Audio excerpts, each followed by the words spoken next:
Hello दोस्तों, आइए बात करते हैं भारत के सबसे बड़े युद्धपोत आईएनएस विक्रांत के बारे में, जो कि पीएम नरेंद्र मोदी ने शुक्रवार यानी 2 सितंबर को नौसेना के हवाले कर दिया। इस आईएनएस विक्रांत की कहानी शुरू होती है 4 मार्च 1961 से, जो कि भारत की उच्चायुक्त पंडित विजयलक्ष्मी उत्तरी आयरलैंड के बेलफास्ट पर ब्रिटेन से खरीदी गई एचएमएस पुलिस की बेंच पर पहुंची और उन्होंने उस पर इंडियन नेवी का झंडा फहराया और इंडियन नेवी के हवाले कर दिया। उसके बाद इसका नाम रखा आईएनएस विक्रांत। आईएनएस विक्रांत का सफर 4 मार्च 1961 से 21 जनवरी 1997 तक रहा। इस बीच आईएनएस विक्रांत ने भारत की बहुत ही सेवा की।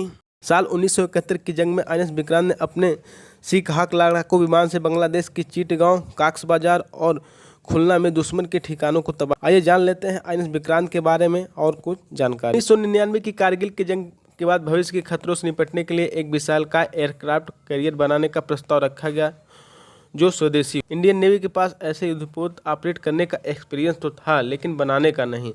2002 में इस प्रोजेक्ट को अटल सरकार के कैबिनेट में आर्म सिक्योरिटी ने मंजूरी दे दी और कोचिन शिपयार्ड लिमिटेड CSL में इसका कंस्ट्रक्शन शुरू हो गया। शुरुआत में यह 60 और 40 के अनुपात में बनना था, यानी 60% भारतीय सामान और 40% विदेशी। लेकिन 2005 तक सब कुछ ट्रैक पर था, तब रूस ने वारशिप ग्रेड स्टील देने से इनकार कर दिया। एयरक्राफ्ट कैरियर बनाने के लिए खास तरह के स्टील की जरूरत होती है, इसे वारशिप ग्रेड स्टील कहते हैं, जिसके लिए भारत रूस पर निर्भर था। रूस के मना करने पर आईएनएस विक्रांत का कंस्ट्रक्शन करीब 2 साल थमा रहा।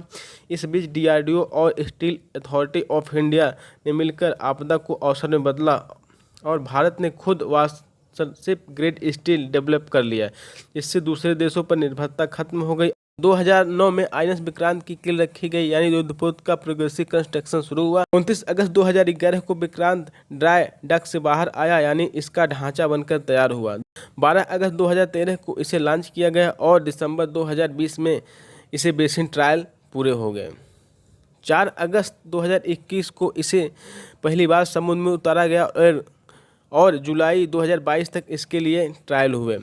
2 सितंबर 2022 को आईएनएस विक्रांत भारतीय नेवी में कमीशन हो गया। इसे पूरी तरह ऑपरेशन होने में जून 2023 तक का वक्त लगेगा।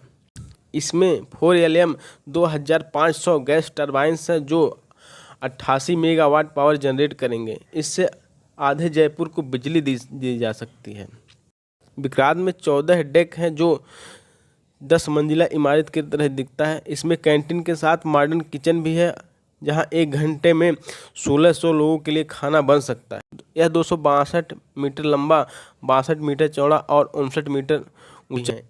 एक बार ईंधन भरने पर 45 दिन तक समुद्र में रह सकता है। इसे समुद्र में ही रिफिल किया जा सकता है। पूरी तरह लोड होने पर इसका डिस्प्लेसमेंट करीब 42,800 टन और मैक्सिमम स्पीड 41 किलोमीटर प्रति घंटा है। आईएनएस विक्रांत टारगेट एलिफेंट है, यानी इसे इतना विशाल है कि इसे जंग के दौरान छुपाया नहीं जा सकता है, इसलिए सुरक्षा के खास इंतजाम किए हैं। आईएनएस विक्रांत में 32 मीडियम रेंज की सरफेस टू एयर मिसाइल होंगे। यह एयरक्राफ्ट 36% शुद्ध स्वदेशी है। रक्षा मंत्रालय के मुताबिक आईएनएस विक्रांत का 76% हिस्सा पूरी तरह से भारतीय है और इसके बनने के साथ उन चुनिंदा देशों में शामिल हो गया जो एयरक्राफ्ट को डिजाइन करते हैं। आपको ये जानकारी कैसी लगी कमेंट में जरूर दीजिएगा। धन्यवाद।